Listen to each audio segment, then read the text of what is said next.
So guys, আজকে বৃষ্টির দিন। তো আজকে হেঁটে হেঁটে গাড়ি যাচ্ছি, সাইকেলটা আনছি না। ডিউটি তো করতেই হবে, তা বৃষ্টি হোক আর শুকনো হোক। এদিকে তো বিদেশ। এই যে চলে যাচ্ছি আমার সাইডের কাছে, আস্তে আস্তে হাঁটতে হাঁটতে চলে যাচ্ছি।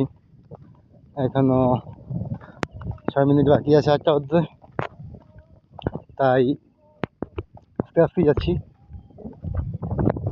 তো গাইস, আপনারা জানেন বিদেশ যারা করে তারা বুঝে, বিদেশে একদিন ডিউটি না করলে কী অবস্থা হয়। তো এক ভাই জিজ্ঞেস করতেছে এগুলো কী নিয়ে যাচ্ছেন। তো সাইডটা অনেক দূরে, দুপুরের খাবার সাথে নিয়ে আসি। ইন্দোনেশিয়ান ভাই,